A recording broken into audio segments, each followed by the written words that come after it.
Please give rise to bodhicitta, thinking I will establish all mother beings the unsurpassable state of perfect enlightenment. To this end, I will listen to this profound Dhamma and put it into practice. In this way, please give rise to bodhicitta and listen with that motivation. The Dhamma we speak of today is torchlighting the way to freedom. This commentary on the preliminary practices comprised of the virtuous beginning, middle and end, these three parts.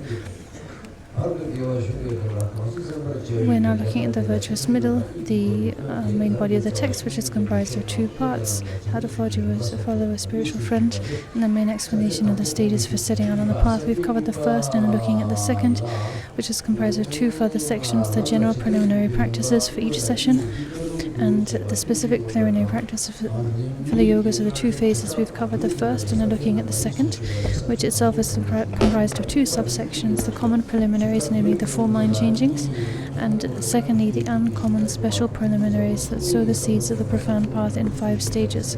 We've covered the first, the common preliminaries of the four mind changings, and we're currently looking at the second, the uncommon special preliminaries that sow the seeds of the profound path in 5 stages, namely taking refuge, the entrance to the path, arousing the mindset on supreme enlightenment, the root of the whole path, purifying negative actions and obscurations by means of the meditation of Vajrasattva, gathering the accumulations with mantra offering and training in Guru Yoga.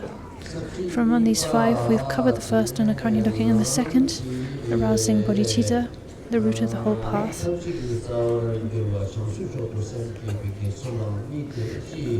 And here we have 2 main sections: general points to be understood and the clarification of the points of the training in this case. So we've covered the first and we're currently looking at the second.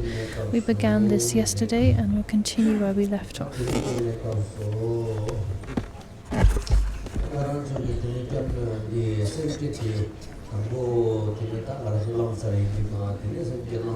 So we've already given rise to bodhicitta here. We've aroused bodhicitta.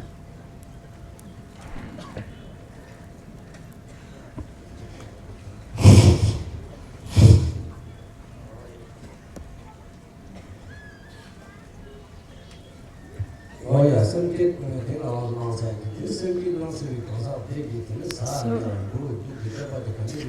once one has given rise to bodhicitta, then how to actually practice during all one's activities: eating, moving, walking, sitting around, and so on. So,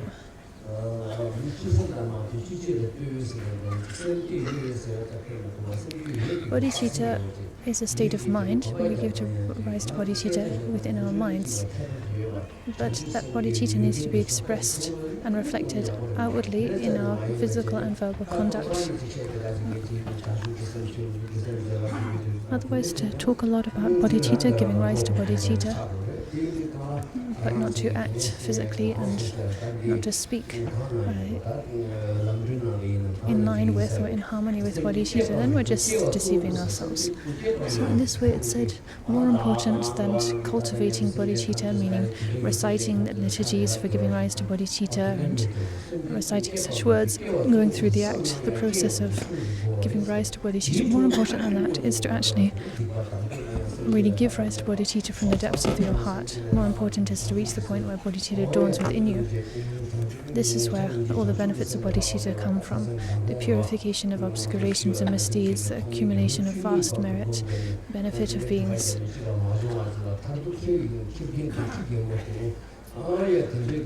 So, the immeasurable benefits of bodhicitta all stem from this, from bodhicitta really dawning in the mind, as we saw in the commentary yesterday, and as we saw in the story, the example of Arya Sangha, who practiced for 12 years, and at the end of 12 years, the moment he gave rise to this overwhelming compassion for the wounded dog, in that moment, the strength of his compassion just wiped away his obscurations, so that he could see right there and then Lord Maitreya face to face.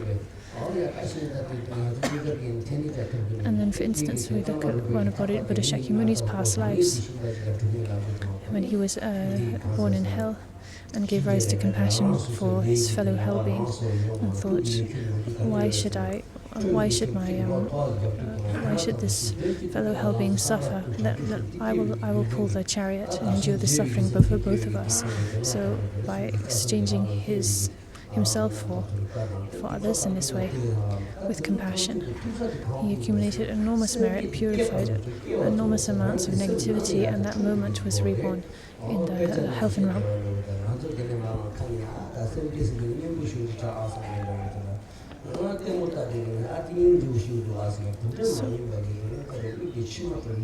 So bodhicitta is not something we just talk about, describe in sort of handsome ways and fancy words, and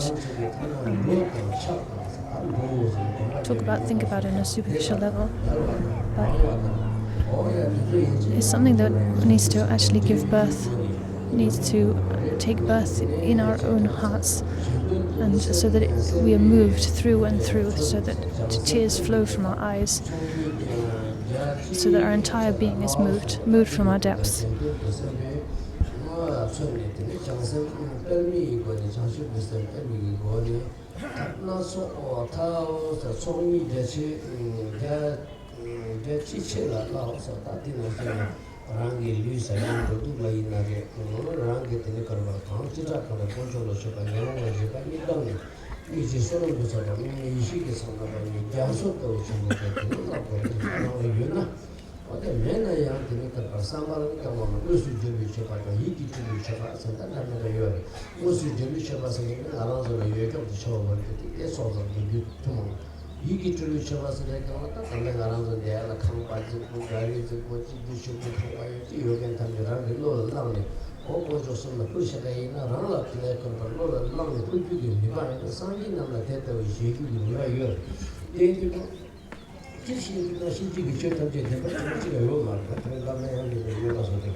So, having given rise to bodhicitta, in short, we should apply ourselves day and night in all of our activities to increasing our bodhicitta and training in bodhicitta and all the corresponding conduct of bodhisattvas.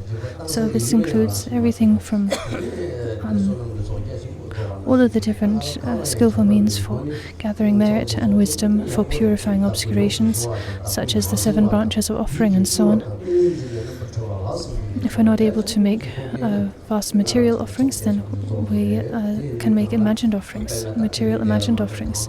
And the Buddhas and Bodhisattvas are able to actually receive and partake of these imagined offerings, because after all, even if everything, even houses, the environment, earth, rock, water, and so on, none of these are truly existent. Nothing is truly existent. Everything is unreal. That is that which is imagined, and material things both.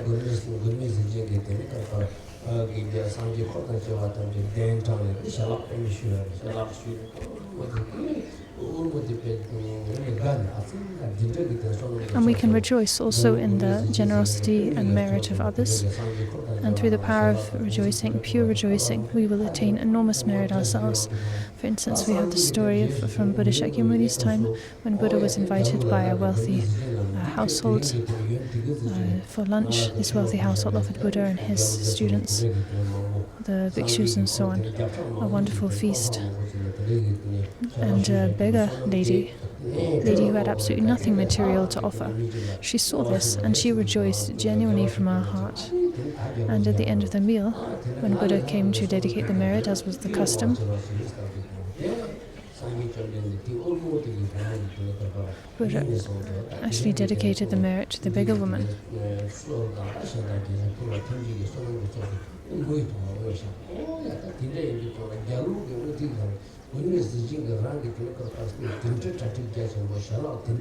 So this rich household actually was a king and queen, had offered a great banquet,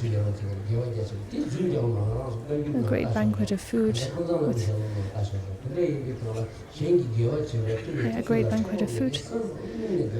but all the weight of that merit The merit of that offering was attained by the beggar woman through the strength of her pure rejoicing. She didn't give rise to jealousy or envy, she just rejoiced from the depth of her heart. So this is the power of rejoicing. You, with pure perception and sincerity, free of jealousy and envy, one can rejoice in the merit of others. You really will attain merit alongside those people, alongside those others.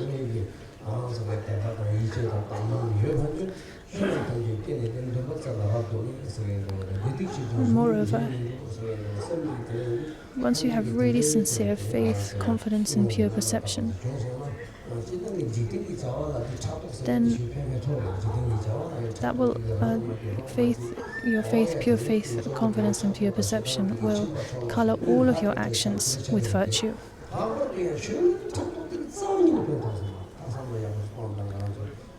On the other hand, jealousy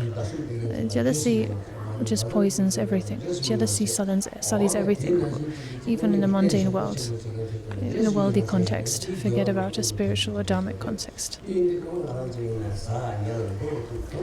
So whatever we're doing, we should never forget bodhicitta.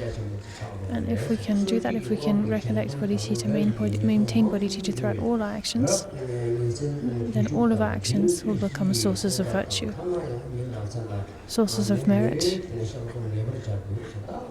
So we're on page 196. Because we're ordinary beings, faults and downfalls do occur, so we must be certain to part from them or confess them and renew our vow.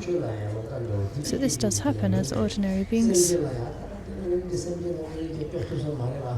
You might sometimes find your faith might waver. You might feel critical of the teachers and sangha and so on at times. Or you might feel discouraged. You might think, oh, I just can't do this. I can't work for all sentient beings. It's just too much. And so on and so forth. We fall prey to negative states of mind. And in this way we damage our vow, we transgress our vow.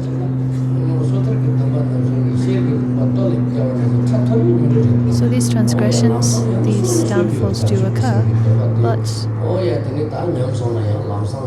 it is possible to mend the damage.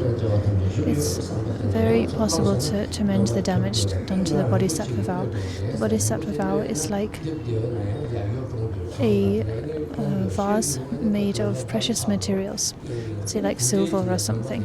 If it gets dented or damaged a bit, it's easy to repair it, right? It's not like an earthen vase or a terracotta vase, which once it falls on the floor and smashes, it's not possible to repair it properly. So the personal liberation vows are like that. Once broken, they cannot be repaired.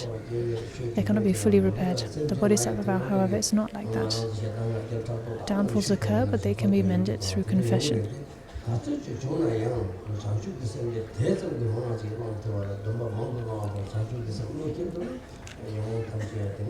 And the more we can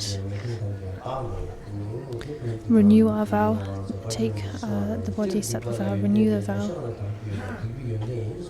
So when downfalls occur, or transgressions occur, we confess them and then renew the vow. That's how we mend any damage done to our bodhisattva vow. And the more we renew the vow, the more often we renew our vow, the more stable it becomes, the more habituated we become with bodhicitta.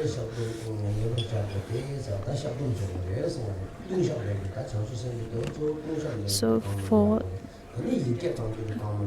to confess the bodhisattva vow, we have the confession of downfalls, the bodhisattva's confession of downfalls, a certain type of liturgy, and the recitation of the Vajrasattva mantra, 100-syllable Vajrasattva mantra, is also very good. This is how we can purify transgressions of the bodhisattva vow.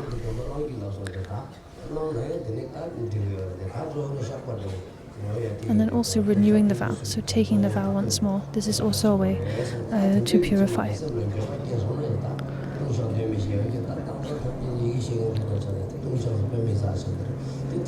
these days pretty much everyone knows how to read, so you can recite then the Bodhisattva's confession of downfalls. This is a really sacred liturgy, and by chanting that liturgy, by doing that practice, then you'll purify all of your downfalls and all of the negative karma accrued by those downfalls.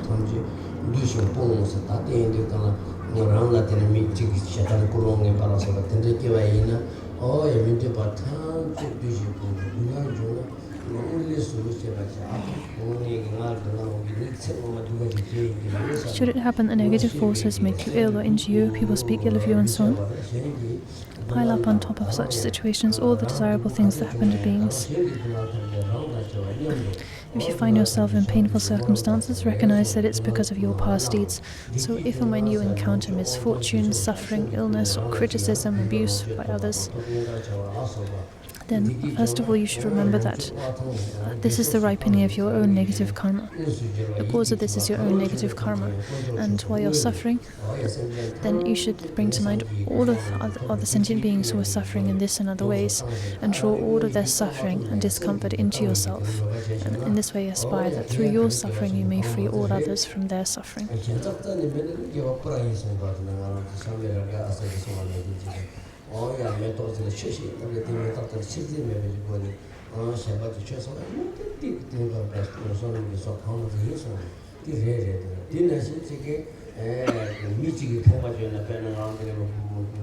If you find yourself in happy situations, dedicate your wealth and influence to virtuous ends.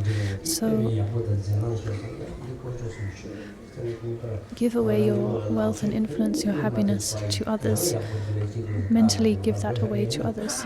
And similarly, in a similar vein as Karma Chame teaches in his Mountain Dharma, whenever you see something beautiful, like a beautiful flower, something beautiful, pleasing or pleasant, a beautiful flower, landscape, house, anything that pleases you, you can make an offering of that. You can offer that up to the 3 jewels. Just mentally think, I offer this to the 3 jewels. Offer it up, let go of your attachment and move on. And in that way, you can make offerings of anything and everything you perceive. This is a really vital point of practice, actually.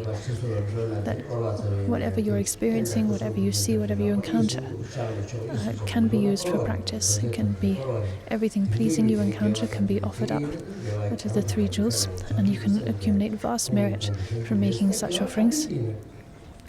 Likewise, you can make use of every action throughout day and night, for instance, when walking around, by visualizing the refuge tree, refuge objects on your right shoulder or to your right shoulder, and thinking that as I walk, I'm circumambulating them and thereby paying respect. You're accumulating great merit, accumulating obscurations, and so on and so forth. So in this way, you should spur yourself to performing positive actions physically and verbally, no matter what you're doing, and pray that all beings may be happy. May they all experience happiness temporarily, and ultimately may they all reach the state of ultimate happiness, perfect Buddhahood. Wherever unpleasant things happen to you, falling ill, getting depressed, getting involved in disputes like being sued or fined, suffering loss or defeat, rather than feeling resentful of others, thinking, oh, they attacked me, they made problems for me, they're causing these problems for me. So resent means to feel a grudge, right? To begrudge someone or something. Instead of thinking like that, put the blame on yourself. Thinking, well, this is the result of my own negative karma from the past, and also the result of clinging to the self in this life, identifying with the 5 aggregates and apprehending a self in the aggregates. This is the source of these problems. And actually, if you look at people who are depressed or anxious and suffering from these kinds of mental illnesses, their self-clinging is at the very center of it. I'm unhappy, I'm miserable, I can't bear it, I can't do it, I can't take it. This and that happened to me. This me, I, the clinging to I, this tight grip of clinging to I, is at the center of that kind of mental suffering. So if you can instead train in this way, seeing that everything unpleasant and unfortunate that befalls you is the result of your own negative karma. It's not the fault of others. It's also the fault, so it's the fault of one's negative karma and one's self-clinging. And practice taking others' suffering onto oneself, giving away one's happiness with others, then this kind of mental anxiety, depression and so on won't arise. In place of it, one will feel very carefree, at ease, happy.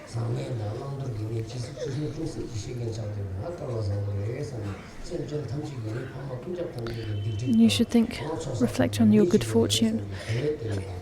Good fortune in encountering the Dharma and teachers, and gain some knowledge about what is correct, what's incorrect, what is the path of virtue, what is the path of Dharma.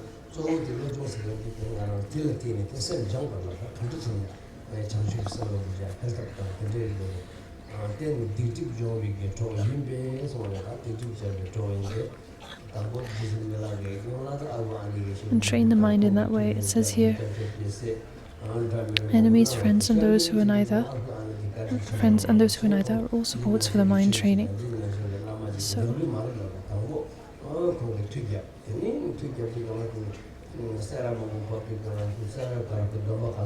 So look at Jetsun Milarepa's life story. He was abused by his aunt and uncle when he was a child. They treated him and his sister very badly. They stole their inheritance, mistreated his mother. That was what inspired him to go off at his mother's command to learn black magic and to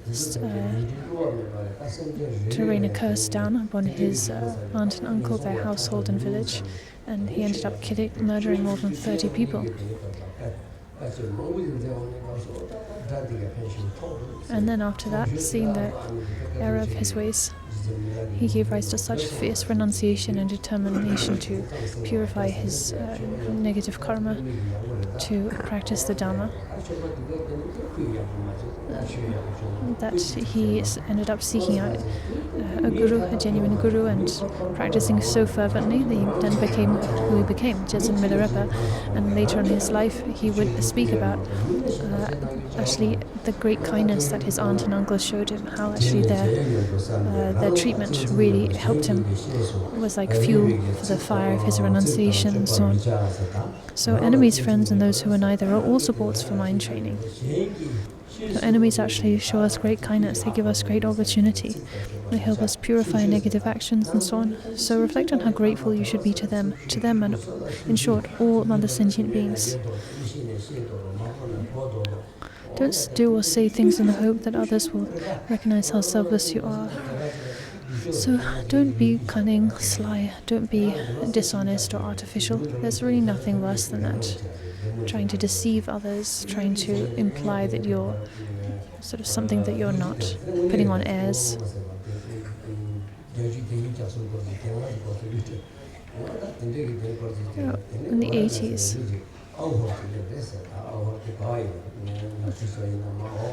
so in the 80s, maybe it's 83 or 4 or around then, someone Tibetan came from. So this is a story just to demonstrate the shortcomings of deceit and cunning.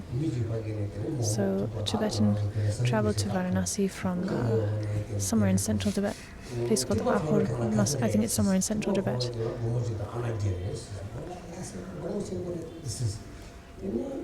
So he went to Varanasi and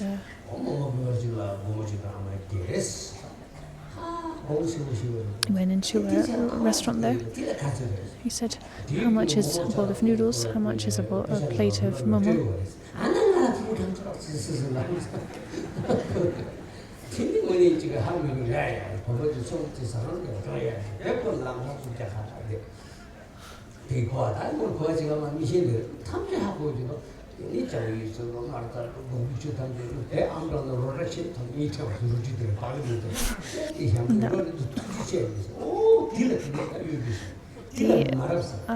The restaurant owner said, "Oh, a plate of noodles is 1 rupee and 80 cents. Oh, and he said, "Oh, that's so expensive. My goodness, how much is a plate of momos then?" "Oh, that's also 1 rupee and 80 cents. Oh, that's so expensive. Well, how much is a bowl of soup?" "Oh, soup is free. We just give it with the momos, or something." He said soup is free, and then he said, "Oh well, I'll have one of those then. I'll have one of those. I'll have a bowl of soup." And so the restaurant owner was pretty decent, so he gave this man a bowl of free soup. And then all the condiments on the table, right?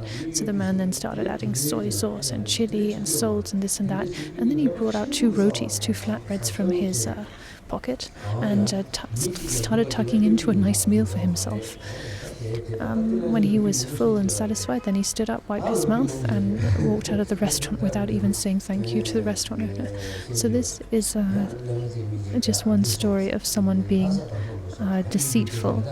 Well, it's been translated loosely here as saying and doing things in the hope that others will recognize, that you will think that you're something that you're not. So anyway, it's terrible to be like this, right? Insincere and cunning.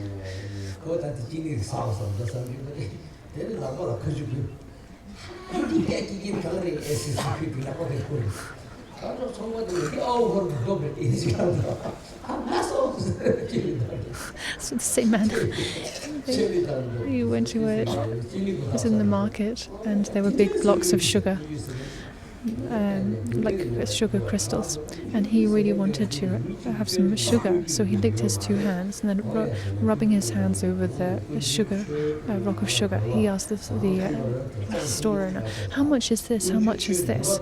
And the owner said, "It's this or that many rupees." And he said, "Oh, I see." And while saying, "Oh, I see," he was licking his hands, licking the sugar he'd got off it. Anyway, to be dishonest and sort of cheat in these ways is just not a good thing to do. Don't talk about others' faults, so keep your conduct absolutely pure in accord with the Vinaya. Don't talk about others' faults. Any faults you see in others, you should recognize as your own impure perception.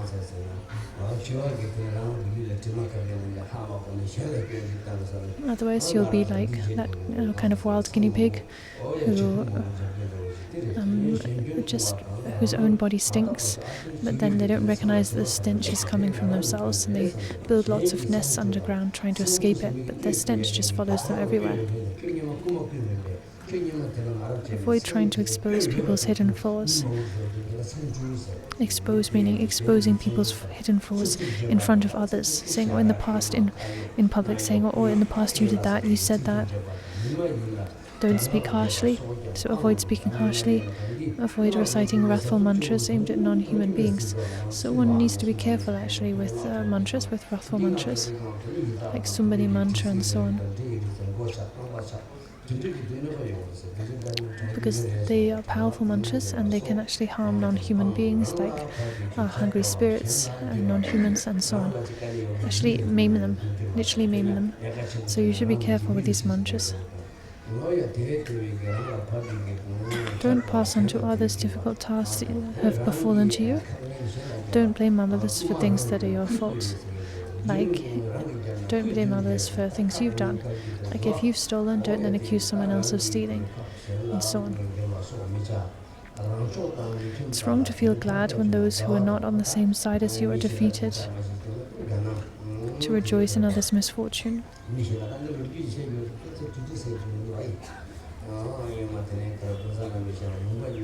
The story about this in the words of my perfect teacher. So in the past there were 2 really pure bhikshus practicing in the mountains somewhere in Tibet, on facing opposite sides of a mountain, opposite sort of hillsides of a mountain. Both were really sincere bhikshus, devoted to their practice, and then at one point one of them lost their bhikshu vows, and the bhikshu on the other mountainside heard this. He heard this, and then he said to his attendant, my friend, make some nice tea for us. I've heard some good news today. I've had some good news. So the attendant, the young monks attending to him, made some fresh tea, brought it in and said, what's the good news? And the master said, well, you know that monk who lives on the other side of the mountain? Well, he broke his vows. He broke his vows.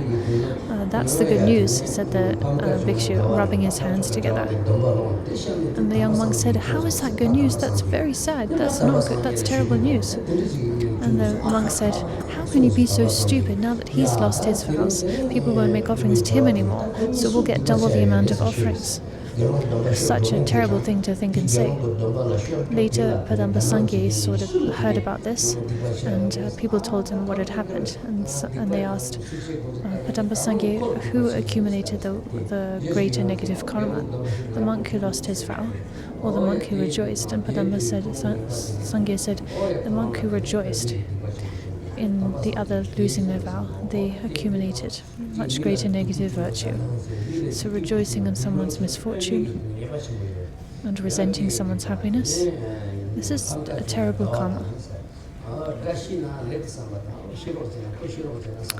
Or to think well of an enemy's death when others fall ill.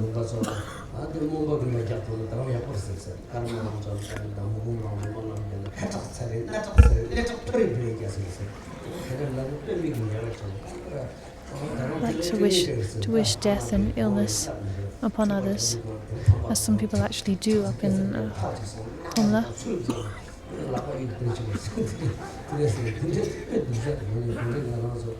It's like that.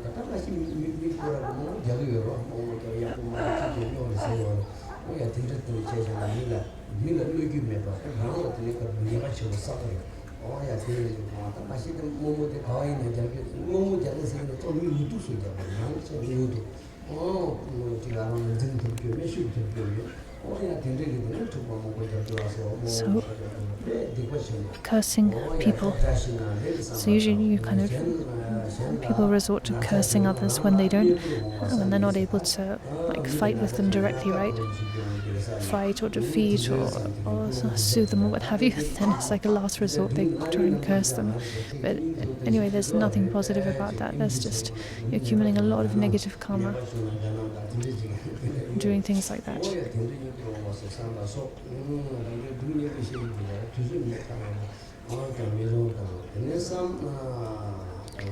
Likewise, avoid wishing that the riches and honors of others will come to you.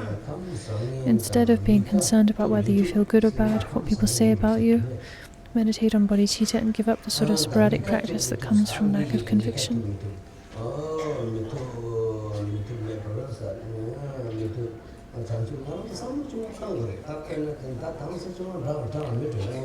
So we need to think about this actually. Maybe these days things are better than they were, but for instance during pujas, when doing the Vajraguru accumulations or money accumulations or group practice and the like, things have been pretty good this time, but often, in the past, there have often been a lot of squabbling over seats, over cushions. No, this is my seat, this is not your seat, no, I'm reserving this seat for my family. And all the students fight, squabbling with one another over seats, over who gets their tea first. And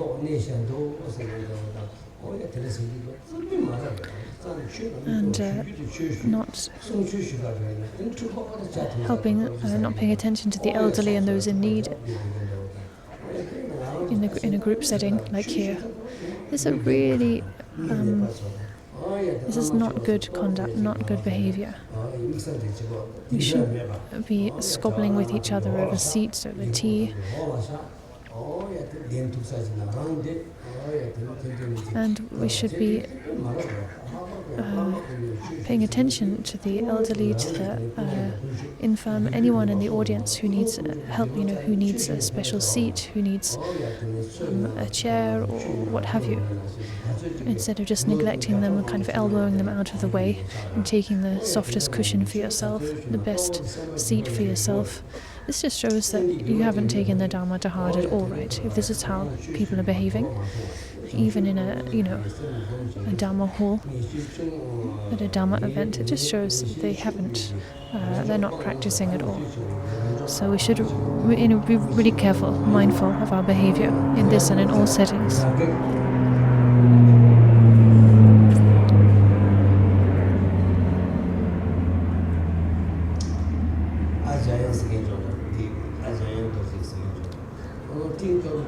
Pasaman Ajayam Doji.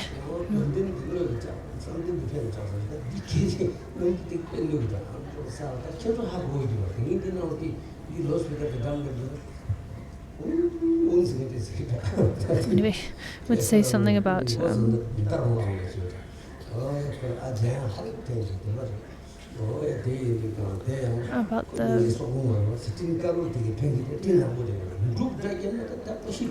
noise.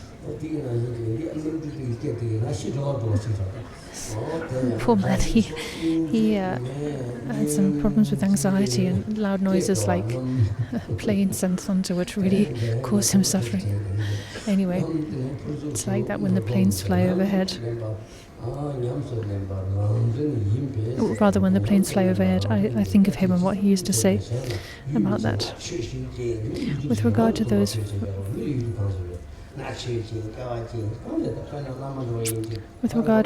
for whom it's hard to feel compassion, meditate with special force. The practice you do is for your own benefit. So ever how much hardship is entailed, don't boast about it to others.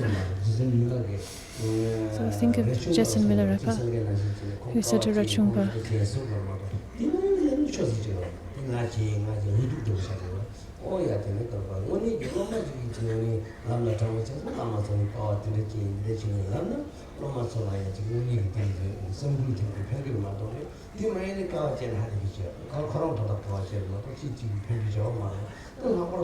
okay, so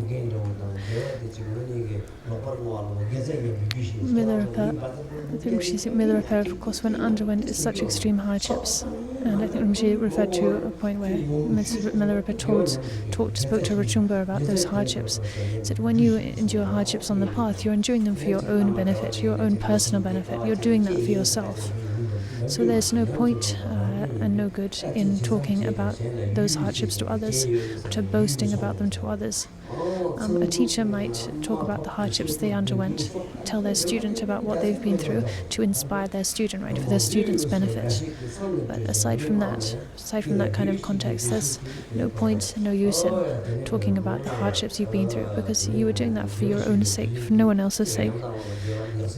Instead of retaliating when people point out your own faults, meditate on compassion. Just like it's taught in the 37 practices of bodhisattvas, if someone exposes your faults, meaning they point out your faults in public, criticize you in public, then you should regard that person as a spiritual teacher. Think, this is my guru pointing out my faults for my own benefit. This is the responsibility of the guru, actually, to point out the student's faults. So as it said at the outset, be expert in examining the teacher, then be expert in following the teacher, finally be expert in emulating the teacher. So at the beginning you need to examine the teacher, that's your responsibility. Once you've decided to follow them, once you're following them, then you need to follow their instructions.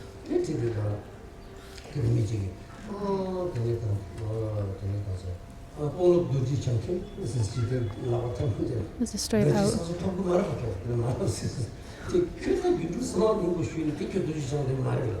Pundakinamasi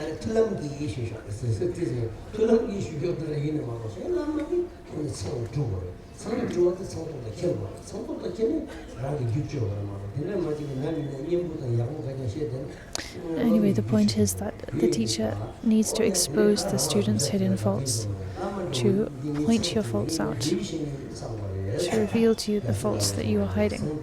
That is what the guru must do. And so, whenever your faults are exposed by others, or you're criticized by others, criticized in public, then you should regard that person criticizing you as your own teacher, who is exposing your faults.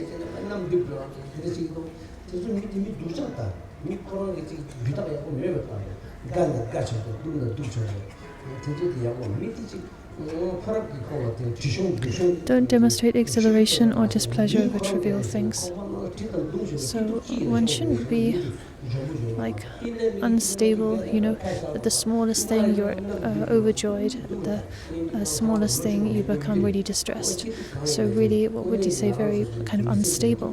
This is actually not a sign of poor character, weak character, to be so easily shaken by circumstances. One needs to have some fortitude, some resilience, One needs to have fortitude and resilience and a stable character. This is a basic quality of stable, of good, decent character, and it's important in life and important for practitioners. You can't put up with the smallest harm done to you when you don't manage to do the slightest thing to help others. You've lost sight of the point of bodhicitta. So you need to be able to endure harm. You need to have some patience, some forbearance, and you need to do what you can to help others, even if it's sharing a few points of Dharma or helping others. Like if your neighbors and your Dharma friends get sick or get into some difficulties, then you need to actually show them some assistance, right? Help them a bit. Otherwise, if you can't even do that, then if you can't do that, then where are you, right?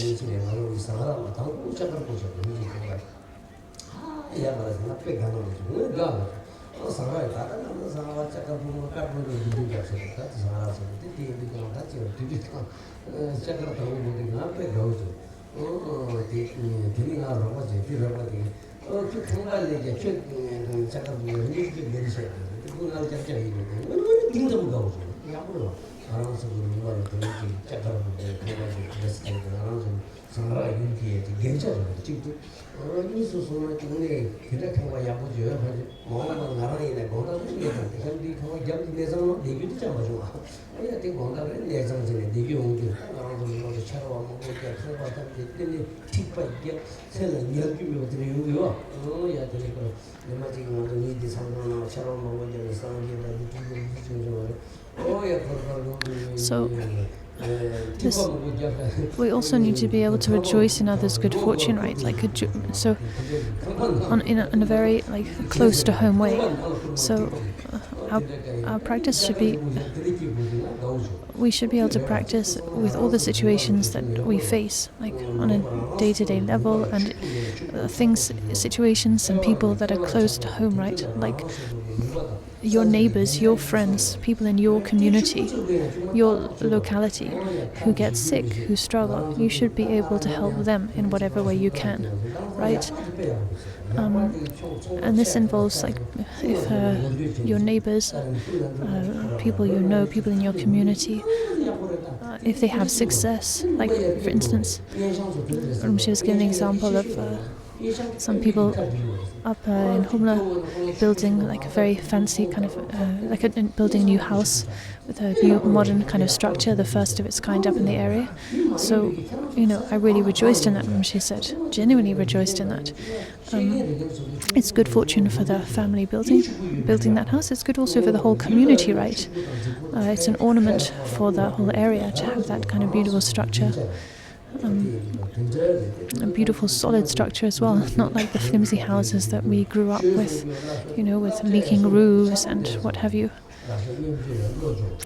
So we should be able to genuinely rejoice in all of the good fortune and the success and improvement of those around us, right? Our own very neighbors, the improvement we see in our own community.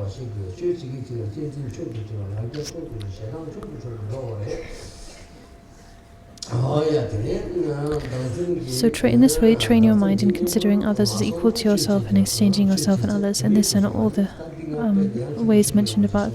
To sum up, the purpose of all the teachings in the great and lesser vehicles can be condensed into a single point: to subdue self-clinging. So, Khenpa Daso Rinpoche, Khenpa Chögye Rinpoche would say, even if you prostrate all the way from East Tibet all the way to Lhasa, this takes 1 year and 8 months. Doing full prostrations. This is hundreds of miles, right? An extraordinary hardship, and this was something that people did, and it was really, people who'd managed to accomplish this feat of doing full prostrations all the way from far reaches of east Tibet all the way to Lhasa. Many people who did this, and they were celebrated. It was regarded as a huge accomplishment. They would develop thick calluses on their forehead and their palms and so on, and they would have to go under so much hardship. But even, he would say, even if you prostrate all the way, all these hundreds of miles, if you're still dragging yourself clinging around, then you've achieved nothing. Even if you become a celebrated scholar at the great Gelugpa seats, Ganden, Sera and Jibung, if you're still dragging yourself clinging around, you've accomplished nothing. Even if you stayed on 3-year retreat, if you're still dragging yourself clinging around, you have accomplished nothing.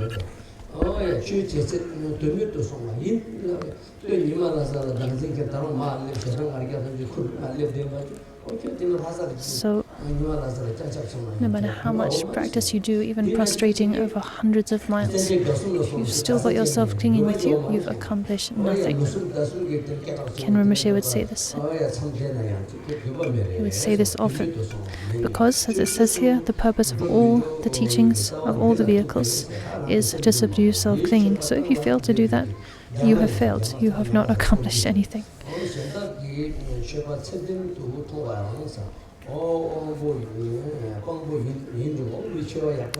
As we practice, therefore, we should be reducing our self-cherishing bit by bit. If it doesn't act as an antidote to the ego, our whole practice of Dharma will be pointless.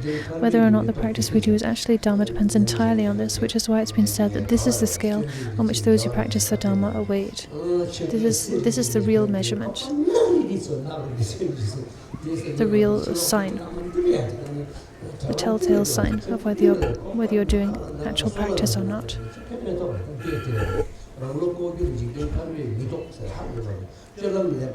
Of course, other people who see you may testify to you being an authentic Dharma practitioner, but ordinary worldly people cannot know what's hidden in your mind.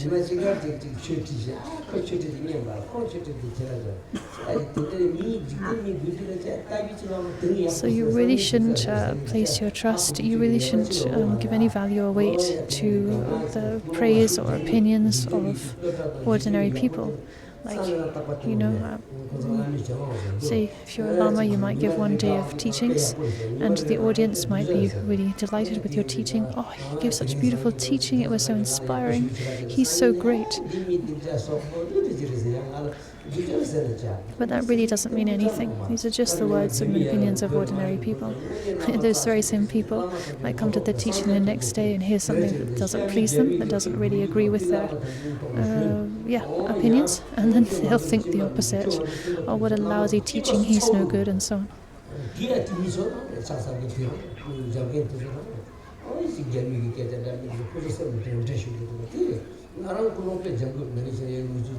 So I really train in this, not being attached to, not paying heed to what the praise or criticism of ordinary people.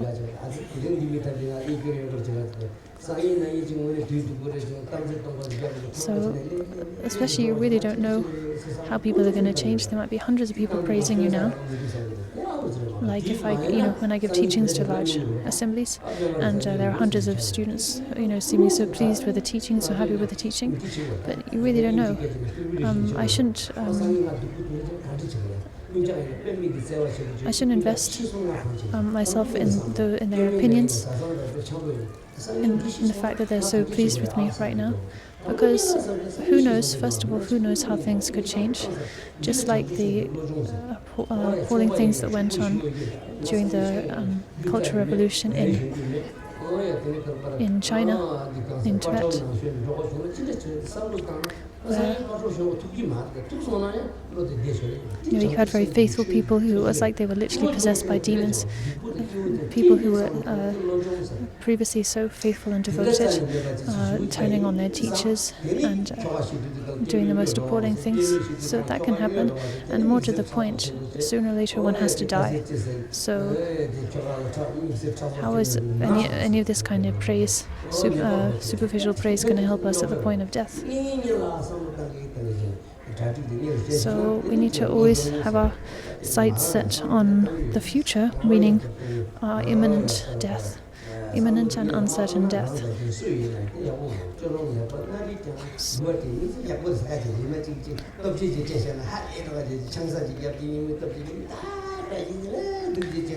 Like,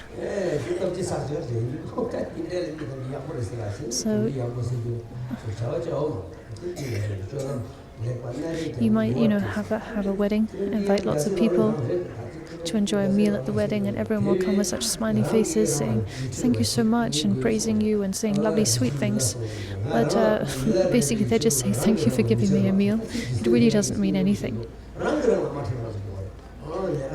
You might feel pleased at having done one or two good deeds, but the real sign of having trained your mind and bodhicitta is that you're not ashamed of yourself, and you're always happy, in a happy frame of mind. So as Milarepa said, the practitioner should be unashamed. They should reach the point where they are not ashamed of themselves. This is so important. As Milarepa said, not being ashamed of yourself. This is my Milarepa's tradition. Not being ashamed of yourself.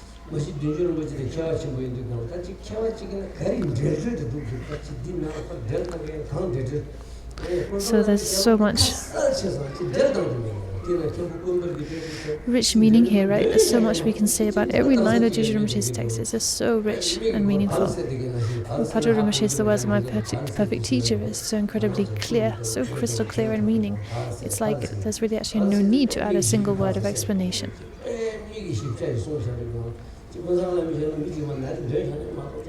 If you just read the words of my perfect teacher out loud, actually that's enough, it's clear enough. Like Khenpo Daza Rinpoche, who read so clearly with a really good enunciation and so on, then it's perfectly clear.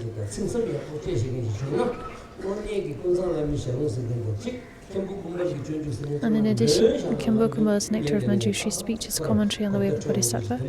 They're so clear if they're just read aloud by someone who knows how to read properly, then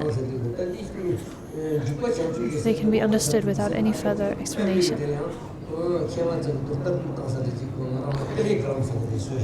So here Jujun Rinpoche in this chapter on bodhicitta, Kyabje Jujun Rinpoche bringing in so many profound points and scriptural quotations about bodhicitta, all the different aspects of bodhicitta. Kyabje Jujun Rinpoche has made a playground, a kind of playground for the scholars, a bodhicitta playground for the scholars. So in parts of his text, he makes really difficult material just so easy to understand. He lays it out in such a clear and accessible way. And other sections like this, I think Rinpoche is saying, where he raises a lot of difficult, complex points and makes this kind of playground for the scholars. So, whether difficult or painful situations, whatever difficult or painful situations one finds oneself in, so rather than getting depressed about them, you should take them as aids to the practice. So when you encounter difficulties, then you shouldn't feel discouraged, you shouldn't fall into a depression. You shouldn't feel discouraged. You should take those difficulties onto the path.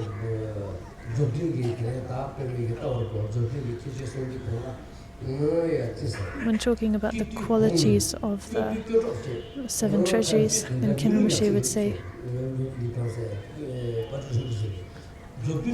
in his exhortation to read the 7 treasuries, Patrul Rinpoche says,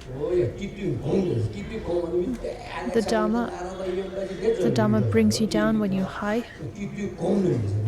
It lifts you up when you're down. So he says this specifically about Longchenpa's 7 treasuries. So when you're high, like when you're so full of yourself because things are going well, you're like almost, your feet are rising off the ground because you're so thrilled by how well things are going for you. Well, then the Dharma, specifically the 7 treasuries, they bring you down, they bring you back down to earth. And when you're feeling down by misfortune or discouragement, then the Dharma, these precious teachings, they'd lift you up.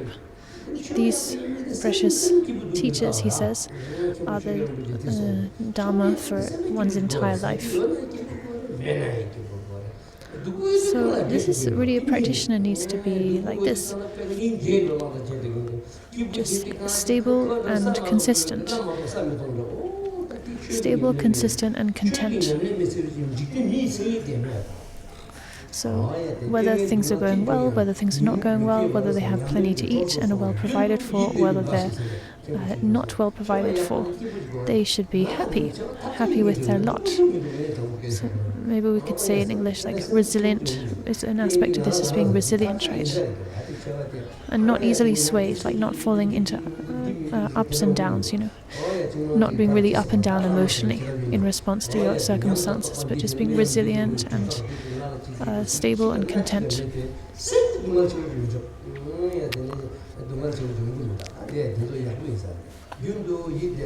So these are really important points, right? One should always be in a happy frame of mind. Rather than getting depressed about difficult, painful situations, one should take them as aids to the practice.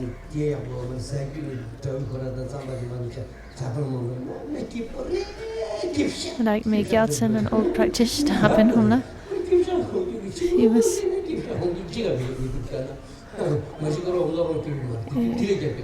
He was always so happy. He had just like one lousy tuba to wear, a really flimsy kind of hut to live in. He never had more than like a few, small bags of tsamba, and he always had like the most meager of provisions, No sense of like financial security or anything like that. But he was just so happy, If he had a cup of tea to drink and a bit of tsamba to eat, he had this beaming smile on his face, and he was just always so happy.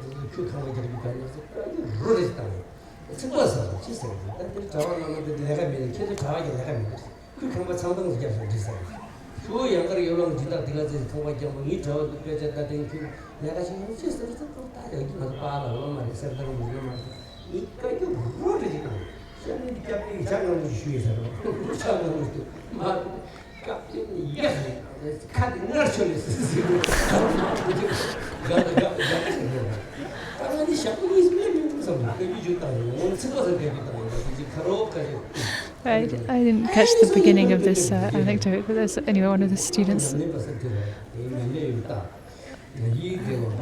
maybe a relative of that same old man. These are all students of my late father and grandfather. Anyway, one of them came to me with a preposterous suggestion that my monks, who were monks and also engaged in very intense scriptural study, he suggested that your monks have no work, they're not occupied, they have nothing to do, so why don't they come and help us? Why can't they come and help build our retreat huts? Help us with the physical labor. And I, in response to this preposterous suggestion, I gave him the scolding of a lifetime. And then Kabni, it seems, served him a cup of tea, seeing this harsh scolding I was giving him. And I thought, he'd probably get this. After he left, I thought, he's probably going to be quite upset, or avoid me for a while. But apparently, he went home and said, I got the scolding of my life and the sweetest cup of tea. So he didn't mind. He's a practitioner after all. Nevertheless, while these may be indications that one has really gone to the heart of the teachings, they don't mean that you don't need to train further. So these are signs, there are signs of progressing on the path. They are clear signs that one's progressing on the path. For instance, being constantly happy and content no matter what one happens, being able to take diversity on the path and so on. These are all indications that one has really gone to the heart of the teachings, that one is on track. But that said, being on track does not mean that you don't need to stay on track, because until you attain Buddhahood, you must continue to train in the precepts to make bodhicitta grow more and more. Until you reach Buddhahood, the culmination of the path, you have to keep going.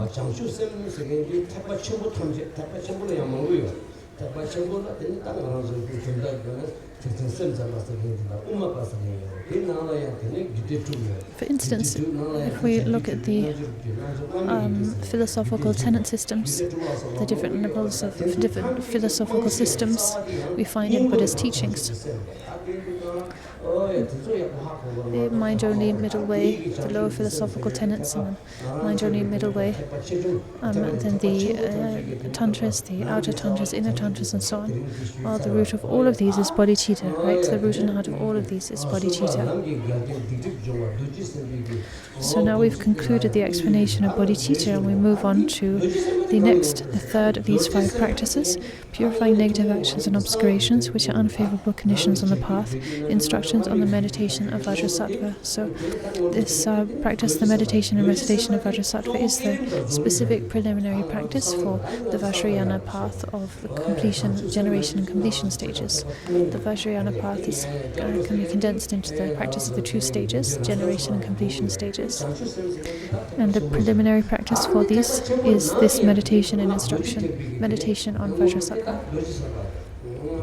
So just as the 4 mind changings are the common preliminaries for all approaches, all vehicles of Buddhist teachings from the Shravakas on up, and refuge was the entranceway to the Dharma as a whole, to all paths of Dharma, and bodhicitta was the entranceway and root of the Mahayana path. And then here the meditation of Vajrasattva, we can say is the so bodhicitta we could say is preliminary for the Mahayana path, refuge for all paths. Likewise, we can say that the meditation of Vajrasattva is the preliminary practice for the Vajrayana path, specifically for the Vajrayana path, which is comprised of the generation stage, the completion stage, and the unity of these 2, namely the practice of great perfection. What's meant by Vajrasattva actually, Doje Sempa in Tibetan? Negative actions and obscurations are unfavorable conditions. They are non-conducive. They are obstructing. They obstruct our progress on the path. So they are harmful, obscuring. Negative actions and obscurations are harmful, obscuring factors on the path. And what is the best way of removing these unfavorable conditions? The best way is the meditation of Vajrasattva. So sattva means realization, to have realized. Vajra means the non-dual state. So to have realized the non-dual state, that's Vajrasattva. So really to talk about Vajrasattva, the true meaning of Vajrasattva, we have to talk about the Gurugaba Tantra. So why is Vajrasattva the supreme deity for purifying obscurations, more so than other Buddhas? Well, because it's explained that it's a result of the powerful aspirations he made while on the path.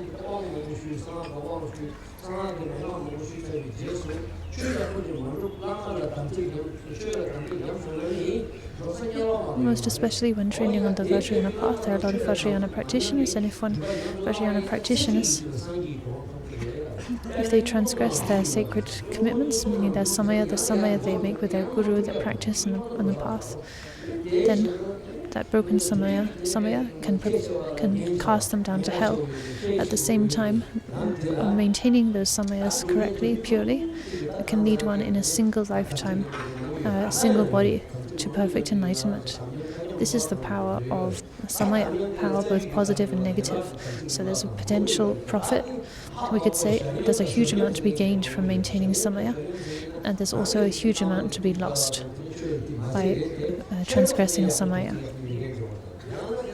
When we talk about maintaining samaya, we mean maintaining one's samaya with one's Vajra siblings, with one's guru, one's practice, so on, of course, but also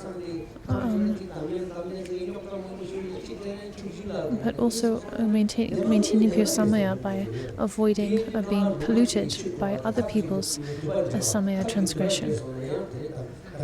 Like it says, even sharing the same stove or breathing in smoke from the stove of someone who's transgressed their samaya, drinking water from a stream, drinking water from the same stream as someone who's transgressed their samaya. This kind of contact, direct or indirect, with samaya transgressors will contaminate your own samaya, even if you're keeping samaya purely from your own side. So actually it goes very deep.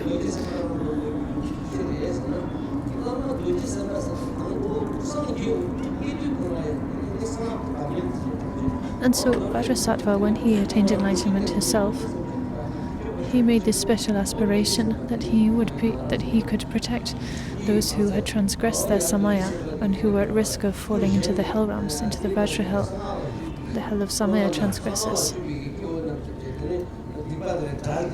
That he could help those on the Vajrayana path purify their misdeeds, purify their damaged samaya. That he could be a guardian for such practitioners. Because he made this special, specific aspiration, then Vajrasattva has this special power, this special ability, this special quality of being able to purify obscurations, purify misdeeds. As is said in the all-creating monarch Tantra,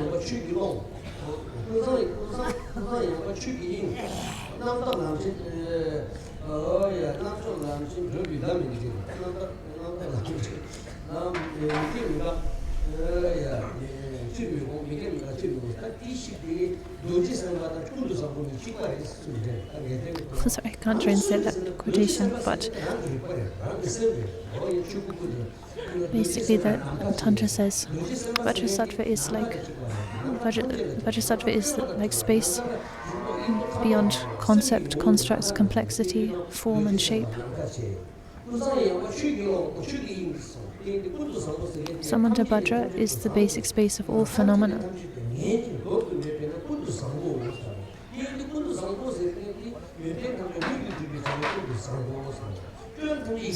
Samantabhadra is the spontaneous,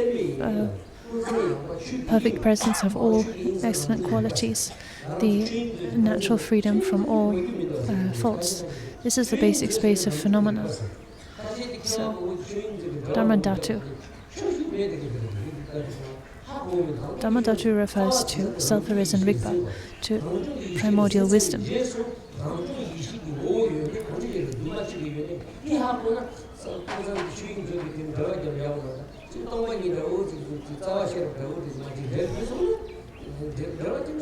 So the treasury of Dharmadhatu, when we say the treasury of Dharmadhatu, that actually is referring to the self-arisen primordial wisdom. This is not just a mere state of emptiness, but primordial wisdom that is rich with, that is a treasury of enlightened qualities.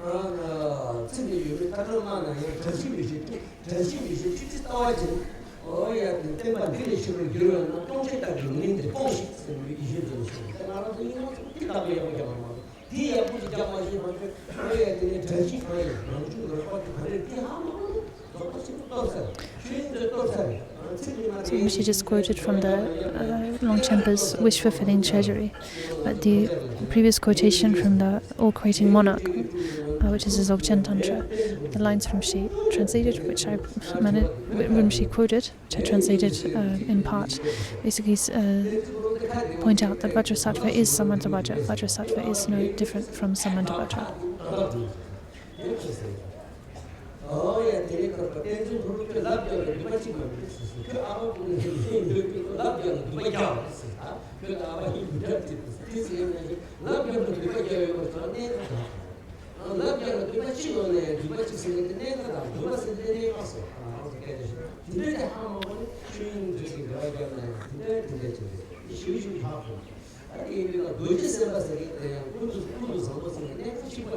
So Vajrasattva and Samantabhadra are essentially the same thing. They embody or speak to the natural state, the basic state that is beyond all flaws, replete with all qualities. So basically when we say Vajrasattva, we're referring to self-arisen awareness, Rangjung Rupa. And from the perspective of the path, when Vajrasattva was training on the path, he made the aspiration, the noble aspiration, to guide and protect, to give a special guidance and protection to those training on the Vajrayana path and those who are at risk of samaya transgressions.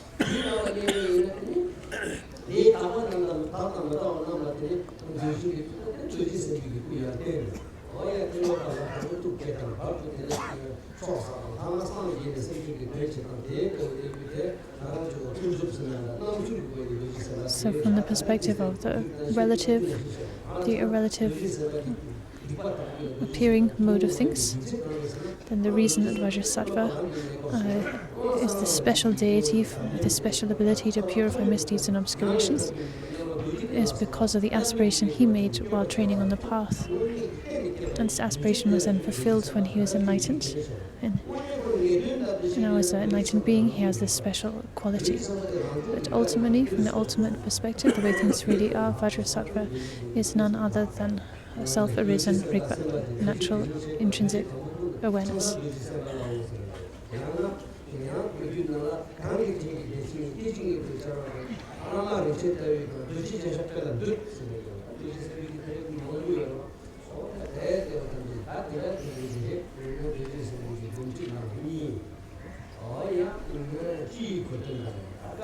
So this chapter comprises two sections: general points to be understood and the points of the training in this case. The first is divided into 3 parts: the reason one needs to purify negative actions, the method for purifying them, and the benefits for purification.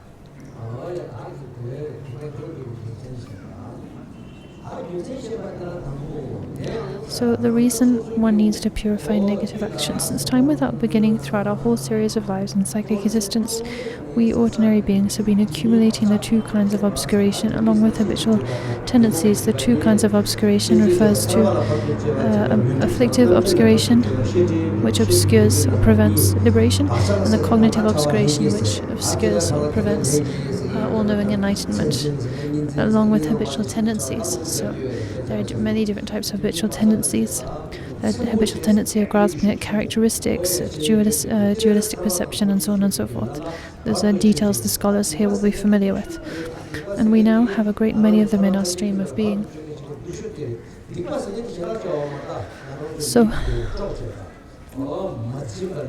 these obscurations, it's the negative actions, or misdeeds, negative karmas, however we want to translate it, that are the obscurations that prevent us from traversing the path and attaining enlightenment. So there's really nothing that does us more harm than our negative actions. Our negative actions refers to the afflictions themselves, and all actions are motivated by those afflictions. So it's not so simple. It's not the case that negative actions don't just refer to physical and verbal actions, but they refer to our mental state. So we think of the 10 non-virtues, the 3 mental non-virtues of envy, malice, and wrong view. Having any of those afflictions, those states of mind,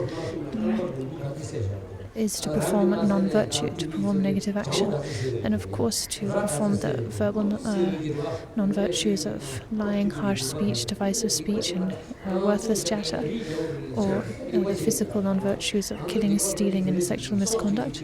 Of course, these are non-virtuous actions, creating enormous negative karma.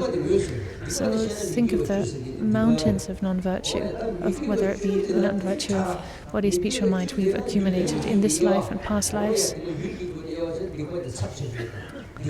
When we talk of non-virtue, well, the intensity of a non-virtue accumulated depends on the motivation with which we perform it, the object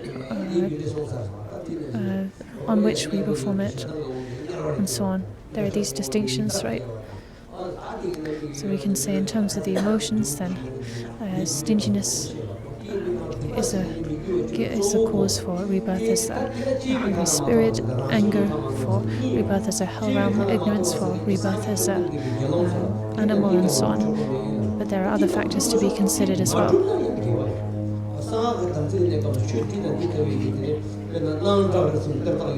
So, avoiding these non-virtues, so body, speech and mind, shunning them, that itself is virtue.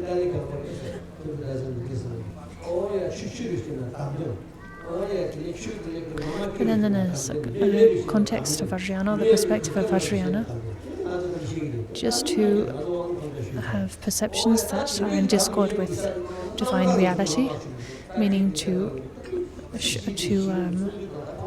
waver from the threefold stance of perceiving appearances as deity, sounds as mantra, and thoughts as the display of wisdom. We just by wavering from that threefold stance, we are transgressing our samaya. We are engaged in non-virtue. From the tantric perspective, as Kimbo Dazu would say, just by perceiving the earth as earth, the earth which is actually the Buddha, one of the female Buddhas, just to perceive the earth as ordinary earth is a transgression of samaya.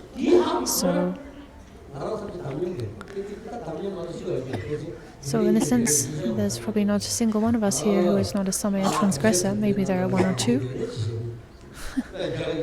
who were in that state,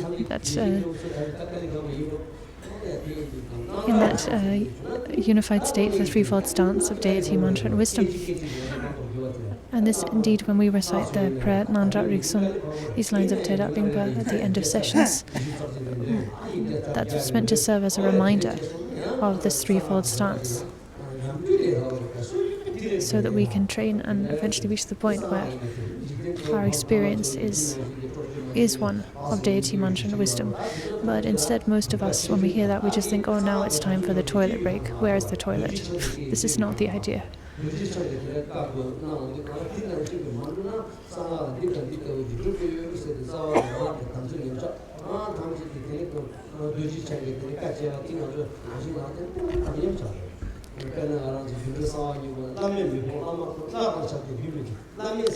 So in the Guyagava Tantra, we find 5 root precepts. So do not forsake the unsurpassable. The unsurpassable refers to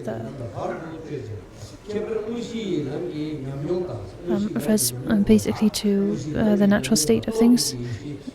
And so if we waver from the state of the threefold stance of deity, mantra and wisdom, we're not in accord with the natural state, right? So we're transgressing our samaya.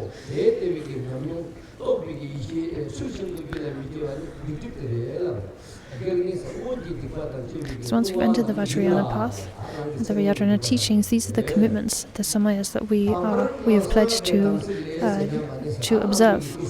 But as we can see, keeping them involves maintaining constantly in the state of deity, mantra and wisdom.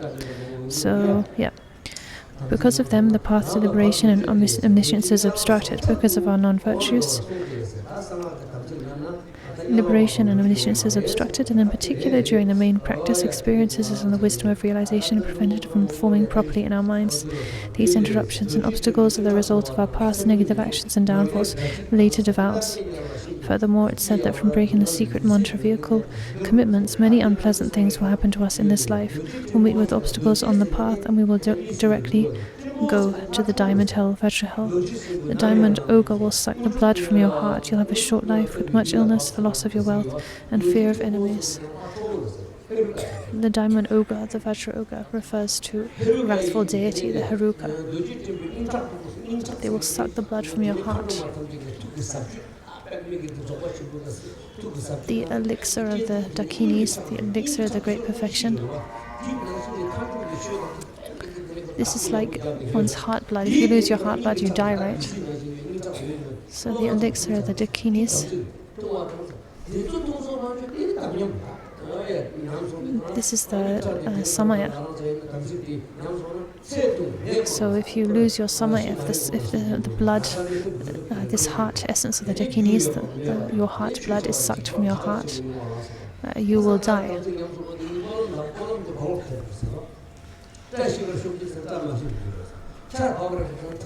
And you will have a short life. You'll have much illness, loss of your wealth, and so on. These things can also happen from making mistaken aspirations, from instead of aspiring for a long life, just for whatever reason making a mistake and aspiring for a short life and so on, those mistaken aspirations will actually bear fruit. And in the truly horrendous hell of ultimate torment. So this is the Vajra hell. For ages you'll endure the most unbearable pain, for ages, for eons after eons. Where does all of this come from? Well, for all beings suffering in this way, the Guru Vajrasattva, out of his great compassion and the great compassion and aspiration to protect all those suffering from the consequences of samaya transgressions, he manifests in the form of Guru Vajrasattva, a deity who helps us purify such obscurations, such transgressions and negative karma. So because of the enormous benefits and risks involved, should the slightest breach occur, it must be parted from or confessed immediately. Actions motivated by the 3 poisons, comprise mental actions and so on. For all actions, though, it's the thought that comes first.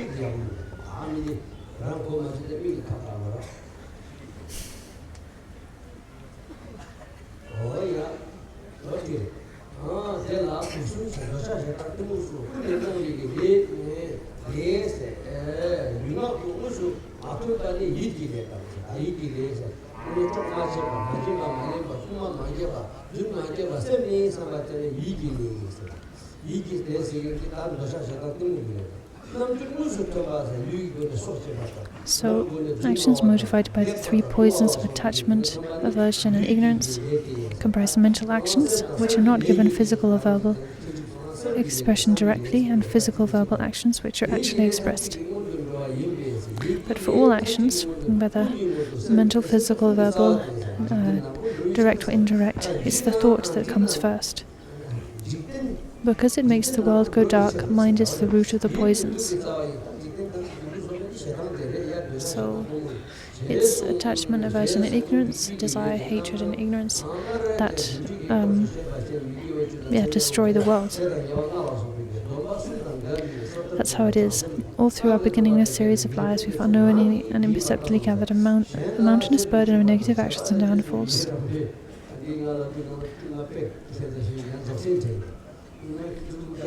As a result of transgressing the 3 kinds of vows, personal liberation, bodhisattva and tantric vows.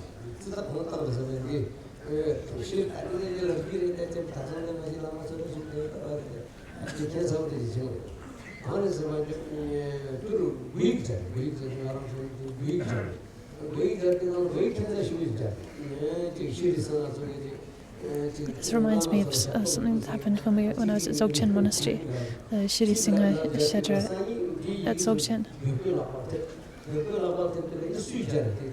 And some of my Dharma friends, they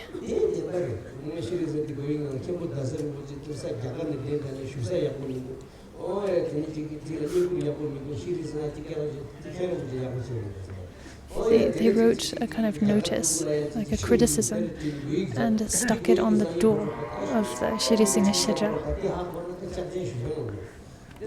The letter basically said, when Khenpo Daso Rinpoche came to Dzogchen, Dzogchen didn't offer a good welcome, they didn't offer him good accommodation, they didn't show him respect, and so it was all these complaints. And then the disciplinarian saw this the next day and teared it off the wall and said, "Who stuck this on the wall?" The Shri Singha Shedra is a very strict institute.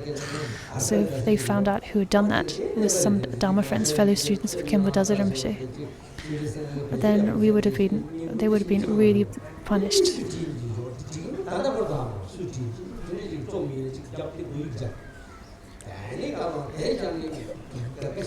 So the disciplinarian was going around interrogating everyone.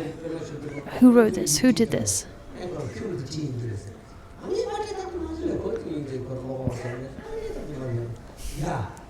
And the disciplinarian went to one of the students who was very kind of good and very good writer, because what had been written was quite well written and smart.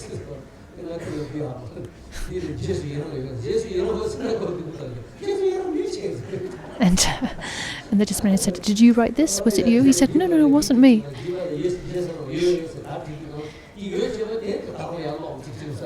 And then the disciplinarian said, "Well, do you rejoice? Do you rejoice in the fact that it was written? Do you rejoice in what's happened?" And he said, "No, I don't rejoice. I don't rejoice." He kind of lost his courage when faced with the disciplinarian and being interrogated. So actually, we still don't know exactly who wrote it and who did that. But anyway, it was the mention of rejoicing here in the next paragraph. It mentions those we have rejoiced and praised. So that reminded me of this. It seems like if the student had said, "Oh, I didn't write it, but I rejoice in what's written, in what's happened," then the disciplinarian might have punished them just for rejoicing. Anyway.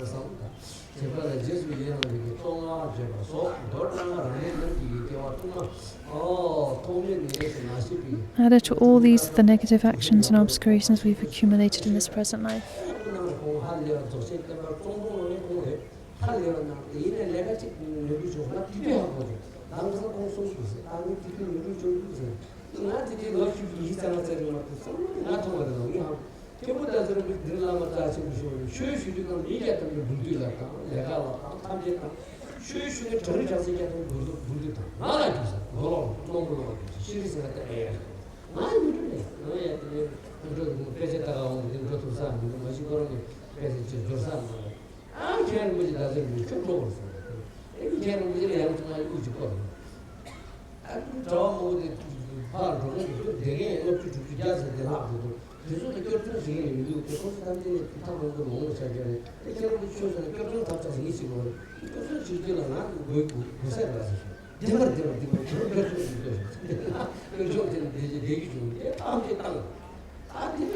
So there's a fellow Dharma student, I think his name is Tugu Kangar.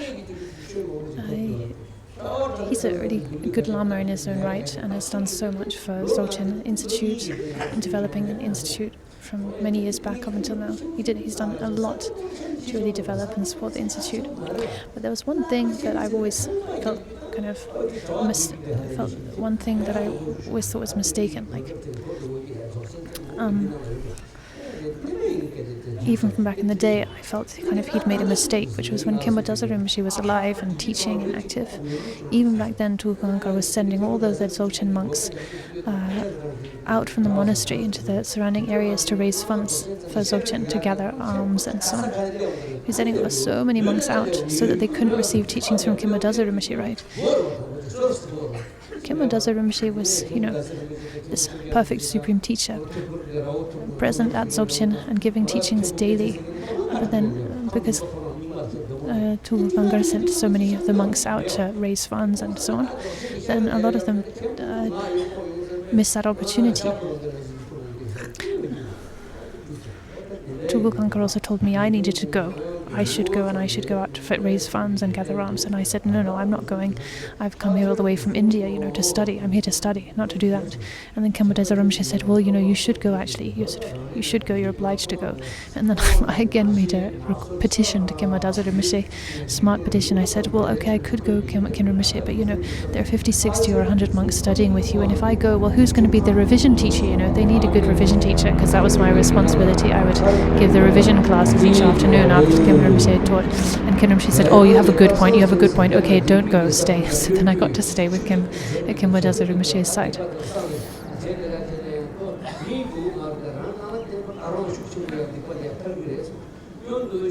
So, adding to all these the negative actions accumulated in this present life on account of most of our thoughts and deeds being exclusively influenced by the three poisons.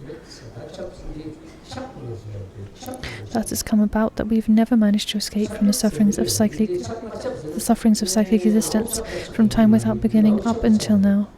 Now, if we keep these faults secretly hidden away, the seed of the negative actions will combine with the water and manure of deceit, and they will grow bigger and bigger.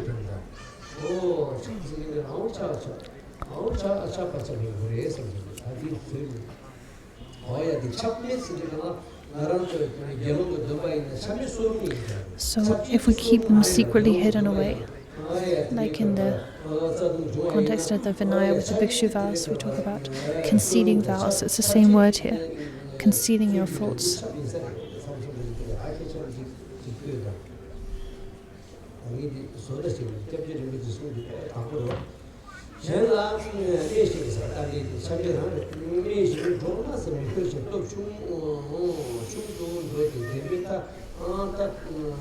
So if we keep our faults secretly hidden away, concealed, then the seed of negative actions will grow bigger and bigger. But if we recognize them as faults, and without hiding them, without concealing them, we declare them openly to someone else, we openly confess, openly admit to our mistakes, then they'll cease to grow and will become weaker. This is what we call sealing the action with the truth. Negative actions can be purified by intensely regretting and parting from them. So here in this translation, the verb that's usually more commonly translated as confess is translated as parting. So I guess that's the function of confession, right? To part or separate you from the non-virtue. But just so you know, this is the same word that's more typically translated as confess. So by intensely regretting and confessing them or parting from them, if we're diligent in this, we'll have no difficulty in purifying our negative actions completely. So,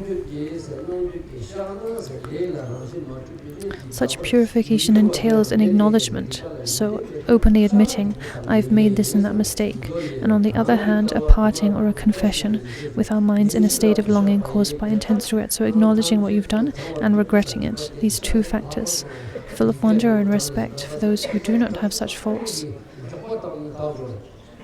And ashamed and disheartened by the faults that you've committed, declare them sincerely, and praying from the depth of your heart, look on me with your compassion, and so on. All this is what is meant by parting or confessing. If you confess or part from them with heartfelt regret, there are no actions that can be purified by virtue of the essential fact that they're without intrinsic existence.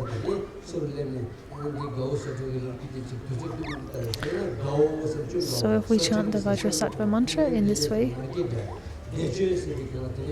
then we can purify our negative deeds very swiftly by virtue of what is explained here. So we have a quotation from the sutras here, and then a quotation from the letter to a friend, which mentions Nanda, Angulimala, Darshaka and Udayana. So we'll stop here for a break and dedicate the merit. When we come back, I will tell the stories of these people.